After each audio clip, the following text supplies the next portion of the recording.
नमस्कार दोस्तों, स्वागत है आपके अपनी प्रोग्रेसिव एजुकेशन चैनल पर। मैं पूनम यादव आज आपके लिए लेकर के आई रीजनिंग की मिक्स क्वेश्चन की पार्ट 24 वीडियो। इसके पहले ही दोस्तों मैंने कई सारी वीडियो अपलोड कर दी है। यदि आप लोगों ने अभी तक मेरी उन वीडियो को नहीं देखा है तो आप उन्हें भी जाकर के ज़रूर देख लें।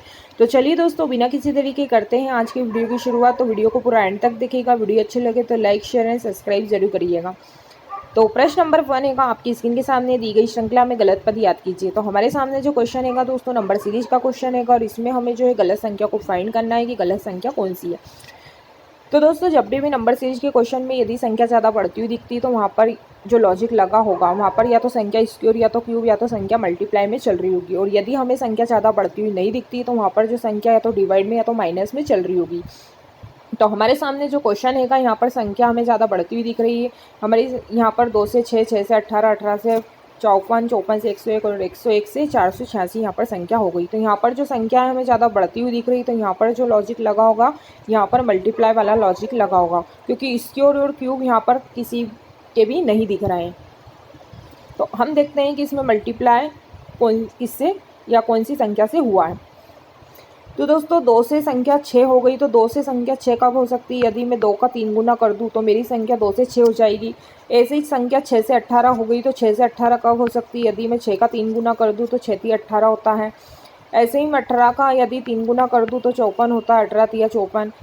अब दोस्तों अब 54 का भी यदि 3 गुना करते हैं तो 54 का यदि 3 गुना करते हैं तो यहाँ तो आता है 162, लेकिन हमें यहाँ पर दिया है 101। मतलब ये वाला जो पद है यही हमारा क्या है, गलत है। अब आगे भी हम देख लेते हैं कि क्या यही सीक्वेंस फॉलो हुआ है। तो 162 का यदि हम 3 गुना करते हैं तो 486 आता है, जो कि हमें यहाँ पर दिया है। मतलब कि ऑप्शन बी 101 जो है यही हमारा क्या है, गलत पद है। तो आई होप कि आपको प्रश्न समझ में आया होगा। अब चलते हैं नेक्स्ट प्रश्न की ओर। प्रश्न नंबर 2 है, दी गई प्रतिक्रियाओं से लुप्त संख्या का चयन करें। तो हमारे सामने यहाँ पर क्वेश्चन मार्क की जगह यहाँ भी हमें संख्या फाइंड करनी है कि यहाँ पर कौन सी संख्या आएगी। और दोस्तों आज की वीडियो में हम किसी न किसी एग्जाम में आए हुए प्रश्नों को ही करने वाले हैं। और ये प्रश्न जो आपके सामने है ये MP पटवारी में ही पूछा गया प्रश्न है। तो हमें यहाँ पर जो है संख्या फाइंड करनी है कि यहाँ पर क्या आएगी। तो हमारे को यहाँ पर दिया है 32, फिर 5, फिर 37। तो दोस्तों यदि मैं 32 + 5 को जोड़ती हूँ तो 37 आता है, जो कि हमें यहाँ पर दिया हुआ है। ऐसे ही जब मैं 56 में क्या जोड़ूँ कि मेरा संख्या जो 67 हो जाए। तो 67 यदि मुझे बनाना है तो 56 में क्या जोड़ना पड़ेगा। तो यदि मैं क्वेश्चन मार्क की जगह 11 जोड़ दूँ तो 56 + 11 67 होता है। आगे भी हम देख लेते हैं कि क्या यही सीक्वेंस फॉलो हुआ है। तो 42 में यदि मैं 6 से जोड़ती हूँ तो 48 आता है, जो कि हमें यहाँ पर भी दिया हुआ है। तो यहाँ क्वेश्चन मार्क की जगह क्या कौन सी संख्या आएगी, 11 आएगी। तो ऑप्शन ए हमारा जो है करेक्ट हो जाएगा। चलते हैं हम नेक्स्ट प्रश्न की ओर। बस आप लोग कंसंट्रेट होकर पूरी वीडियो को एंड तक देखिएगा। आपको हर चीज़ आसानी से समझ में भी आएगी और बनते भी चलेगी। तो मैं आपसे एक ही रिक्वेस्ट करूँगी कि वीडियो को पूरा एंड तक देखिएगा और बिल्कुल कंसंट्रेट होकर पढ़ते चलिएगा। प्रश्न नंबर 3 है, लड़कियों की एक पंक्ति में जिन्नी दाएं छोर से 7वें स्थान पर है और मनी बाएं छोर से 10वें स्थान पर है। यदि जिन्नी और मनी के बीच 10 लड़कियां हैं तो उस पंक्ति में कितनी लड़कियां हैं। तो ऑर्डर एंड रैंकिंग का क्वेश्चन है दोस्तों। और मैंने ऑर्डर एंड रैंकिंग का चैप्टर एकदम बेसिक से पढ़ा दिया है। यदि आप लोग मेरी रीजनिंग की प्लेलिस्ट में जाएंगे तो आपको कई सारे टॉपिक एकदम बेसिक से पढ़ाए हुए मिल जाएंगे। तो एक बार मेरी आप लोग उन वीडियो को भी जाकर के ज़रूर देख लें। उसमें मैंने बिल्कुल बेसिक से लेफ़्ट राइट टोटल सब कुछ निकालना अच्छे से बताया। तो हमें यहाँ पर दिया है कि जो जिन्नी है, जिन्नी दाएं छोर से कितने हैं, 7वें स्थान पर है। और मनी जो है बाएं छोर से 10वें स्थान पर है। तो बाएं छोर से जो मनी है वो 10वें स्थान पर है। जिन्नी और मनी के बीच में 10 लड़कियां हैं। तो जिन्नी और मनी के बीच में कितनी लड़कियां हैं, 10 लड़कियां हैं। तो हमसे बोला है पंक्ति में कितनी लड़कियां हैं। तो 10 और 10 20, 20 और 7 27। तो यहाँ पर जो लड़कियों की कुल संख्या है वो 27 है। ऑप्शन डी हमारा जो यहाँ पर करेक्ट हो जाएगा। चलते हैं अब नेक्स्ट प्रश्न की ओर। प्रश्न नंबर 4 है, दिए गए विकल्पों में से विषम याद करें। तो हमारे सामने यहाँ पर 4 ऑप्शन दिए हैं। 4 ऑप्शन में से 3 एक समान है, बाकी एक जो अलग है वही यहाँ पर हमें बताना है।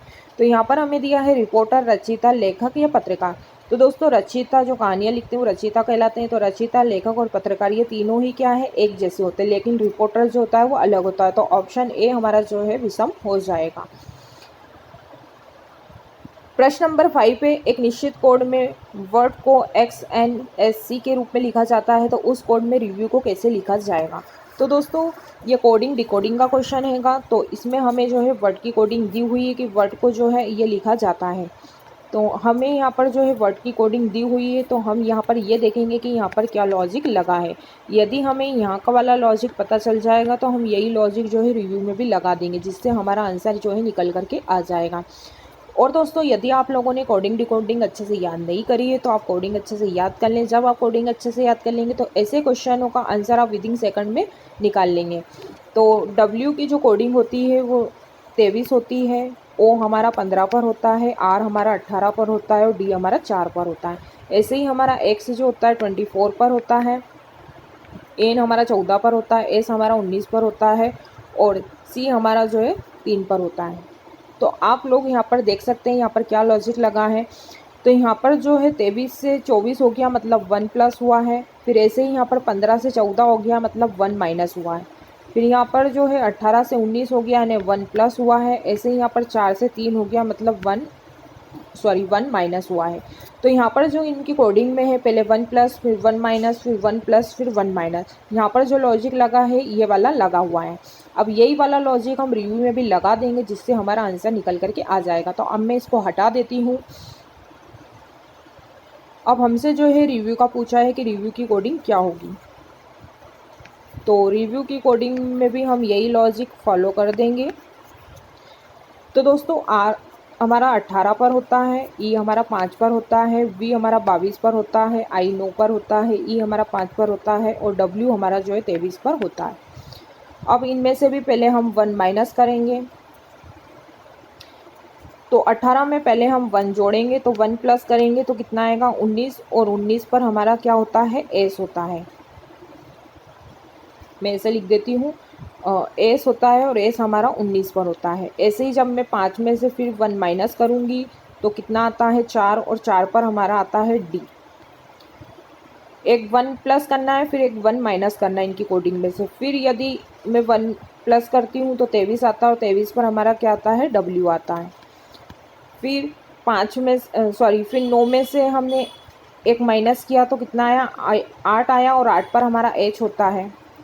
ऐसे ही जब मैंने 5 में से फिर 1 प्लस किया, 5 में 1 प्लस करेंगे तो कितना आता है 6 और 6 पर हमारा आता है एफ। फिर 23 में से हम 1 माइनस करेंगे और 1 माइनस करेंगे 23 में से तो कितना आता है 22 और 22 पर हमारा आता है वी। तो पहले हमने 1 प्लस किया फिर 1 माइनस किया फिर 1 प्लस किया फिर 1 माइनस किया फिर 1 प्लस किया फिर 1 माइनस किया। तो हमारा जो आंसर है वो निकल करके आ गया है। जो रिव्यू की कोडिंग है वो ये है। तो SDWHFV वाला जो ऑप्शन है, ऑप्शन डी हमारा जो यहाँ पर करेक्ट हो जाएगा। तो मैं उम्मीद करती हूँ कि आपको ये प्रश्न भी समझ में आया होगा। अब चलते हैं नेक्स्ट प्रश्न की ओर। प्रश्न नंबर 6 से दी गई श्रृंखला का अगला पद क्या होगा। तो यहाँ पर हमें दिया है BBC, BCD, BCD, EBC, DEF, BCD, EFG, H, फिर BCD, फिर EF। तो अगला जो है श्रृंखला में क्या आएगा। तो यहाँ पर जो अगला आएगा वापिस से जी आएगा। तो ऑप्शन ए हमारा करेक्ट हो जाएगा। और दोस्तों ये क्वेश्चन MP पटवारी में ही पूछा गया है, तो ऑप्शन इसका ए करेक्ट हो जाएगा, वापिस से जी आएगा। तो दोस्तों ऐसे क्वेश्चनों को करने के लिए बस नज़रिए का खेल होता है कि हमसे क्या पूछा है। तो यहाँ पर जो है सारे ही लेटर क्या है रिपीट हुए हैं। तो यहाँ पर BBC, फिर BCD, BCB, तो आगे भी यहाँ पर हमें जो है आगे जो है जी आएगा। तो ऑप्शन ए हमारा करेक्ट हो जाएगा। क्वेश्चन नंबर 7 ये दी गई आकृतियों में प्रश्न स्थान पर क्या आएगा। तो हमें यहाँ पर जो है क्वेश्चन मार्क की जगह संख्या को फाइंड करना है कि यहाँ पर कौन सी संख्या आएगी। तो दोस्तों पहले तो हम ये देखेंगे कि यहाँ पर जो है 625, 225 और 196 कैसे आया। तो यदि आप लोगों को स्क्योर और क्यूब अच्छे से याद है तो आप इन नंबरों को देख करके ही बता सकते हैं कि ये किसी न किसी के स्क्योर है। तो दोस्तों जो 225 होता है, 225 जो है 15 का स्क्योर होता है। ये कितने का स्क्योर होता है, ये 15 का स्क्योर होता है। और 625 जो होता है ये 25 का स्क्वायर होता है। ये 625 25 का स्क्वायर होता है और 225 जो है 15 का स्क्वायर होता है। 196 जो है ये 14 का स्क्वायर होता है। कितने का स्क्वायर होता है? ये 14 का स्क्वायर होता है। तो दोस्तों पहले 15 का स्क्वायर फिर 25 का स्क्वायर, तो सीधे ही यहाँ पर कितना है 10 प्लस हुआ है। पहले 15 का स्क्वायर करा फिर 25 का स्क्वायर करा, मतलब कि यहाँ पर कितना प्लस हुआ है? यहाँ पर जो है 10 प्लस हुआ है। तो ऐसे ही अब जब 14 में हम 10 प्लस कर देंगे तो यहाँ पर कितने का स्क्वायर होगा? यहाँ पर जो है 24 का स्क्वायर होगा। तो 24 का स्क्वायर कितना होता है? यहाँ पर 576 जो है 24 का स्क्वायर होता है। तो ऑप्शन ए हमारा जो है करेक्ट हो जाएगा। तो आई होप कि आपको प्रश्न समझ में आया होगा और ये भी एमपी पटवारी में ही पूछा गया प्रश्न था।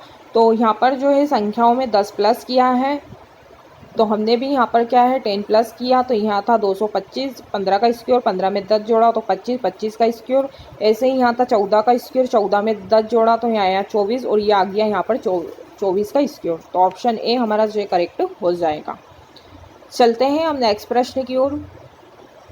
प्रश्न नंबर 8 है, नीचे दी गई आकृतियों में प्रश्न स्थान पर क्या आएगा? तो यहाँ पर भी हमें जो है क्वेश्चन मार्क की जगह संख्या को फाइंड करना है कि यहाँ पर क्या आएगा, और ये भी एमपी पटवारी में ही पूछा गया प्रश्न है। तो दोस्तों यहाँ पर हमें दिया है 12, 24, 15, 30। तो यहाँ पर अब क्या लॉजिक लगा है, अब हमें यहाँ पर देखना है। यदि मैं 12 का दुगुना कर दूँ, यदि 12 का यदि दुगुना करती हूँ तो 24 आता है, और यदि 15 का दुगुना करती हूँ तो 30 आता है। ठीक है। यदि दोस्तों मैं 36 का दुगुना करती हूँ तो 72 आना चाहिए, लेकिन यहाँ तो 48 आया हुआ, मतलब कि यहाँ पर जो ये वाला मल्टीप्लाई है ये यहाँ पर यह वाला लॉजिक नहीं लगा है। तो अब देखते हैं इसमें क्या लॉजिक लगा हुआ है। तो ये वाला हमारा यहाँ पर लॉजिक नहीं लगा है। अब हम देखेंगे यहाँ पर क्या लॉजिक लगा है। तो ये यहाँ पर 12 से 36 हो गया। यदि 12 का दुगुना करते हैं, सॉरी 12 का यदि 3 गुना करते हैं तो 12 या 36 होता है। ऐसे ही हम जब 24 का दुगुना करते हैं तो 24 का दुगुना 48 होता है। फिर 15 का 3 गुना ये होता है 15 या 45। तो आप यहाँ पर देख सकते हैं यहाँ पर जो मल्टीप्लाई है, यहाँ पर जो मल्टीप्लाई है कैसे हुआ है। पहले 3 का मल्टीप्लाई हुआ है, फिर 2 का मल्टीप्लाई हुआ है। मैं अच्छे से यहाँ पर लिख देती हूँ। 12 में पहले 3 का मल्टीप्लाई हुआ है जो कि 12 या 36 होता है। फिर 24 का यहाँ पर 2 से मल्टीप्लाई हुआ है जो कि 48 होता है और हमें दिया भी है। फिर 15 का 3 गुना करते हैं तो 15 या 45 होता है। तो दोस्तों पहले 3 का मल्टीप्लाई, फिर 2 का मल्टीप्लाई, फिर 3 का मल्टीप्लाई। तो अब जो 30 का जो मल्टीप्लाई होगा अब वो 2 से होगा। तो 30 का जब दुगुना करेंगे तो 60 आएगा, मतलब यहाँ पर जो क्वेश्चन मार्क की जगह जो संख्या आएगी वो 60 आएगी। तो ऑप्शन बी हमारा जो है करेक्ट हो जाएगा। तो ये भी एमपी पटवारी में ही पूछा गया प्रश्न था। तो आई होप कि आपको प्रश्न भी समझ में आया होगा। बस यहाँ पर जो मल्टीप्लाई है पहले 3 से हुआ, फिर 2 से, फिर 3 से, फिर अगला जो मल्टीप्लाई होगा 30 का वो 2 से होगा। तो अब चलते हैं नेक्स्ट प्रश्न की ओर। प्रश्न नंबर 9 है, दी गई श्रृंखला में एक संख्या लुप्त है। दिए गए विकल्पों में से वह विकल्प चुनिए जो श्रृंखला को पूर्ण करेंगे। तो यहाँ पर हमें जो है श्रृंखला को पूरा करना है। तो क्वेश्चन मार्क की जगह यहाँ कौन सी संख्या आएगी? तो दोस्तों ये भी जो है नंबर सीरीज का ही क्वेश्चन हैगा। तो यहाँ पर जो है हम डिफरेंस मेथड का यूज़ कर सकते हैं। हम यहाँ पर डिफरेंस मेथड लगा सकते हैं। तो 706 से संख्या 730 हो गई, मतलब यहाँ पर कितने का अंतर है? 24 का अंतर है। ऐसे ही यहाँ पर 730 से 778 हो गई, मतलब यहाँ 48 का अंतर है। फिर 778 से 850 हो गई, मतलब यहाँ 72 का अंतर है। अब आप ये यहाँ पर देख सकते हैं दोस्तों, यहाँ पर 24 का पाड़ा चल रही है। जैसे यहाँ 24 का दुगुना 48, 24 का 3 गुना 72। तो आगे भी जो है 24 चौक 96 आएगा, और यदि 850 में 96 जोड़ देंगे तो यहाँ पर जो संख्या आएगी वो कितनी आएगी? वो 946 आएगी। कितनी आएगी? 946 आएगी। अब हम आगे भी देख लेते हैं कि क्या यही लॉजिक आगे भी लगा हुआ है। अब दोस्तों 946 में यदि हम 120 जोड़ दें तो 1066 आता है, मतलब कि यहाँ पर जो है 24 का पाड़ा चल रहा है। तो यहाँ पर जो हमारी संख्या आएगी वो आएगी 946। ऑप्शन बी हमारा जो है करेक्ट हो जाएगा। तो हमने यहाँ पर जो है डिफरेंस मेथड लगा करके हमारा आंसर निकाल लिया है, और यहाँ पर जो डिफरेंस चल रहा है वहाँ पर 24 का पाड़ा चल रहा है।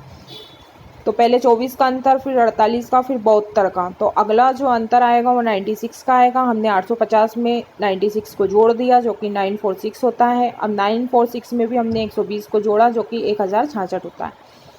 तो चलते हैं हम नेक्स्ट प्रश्न की ओर।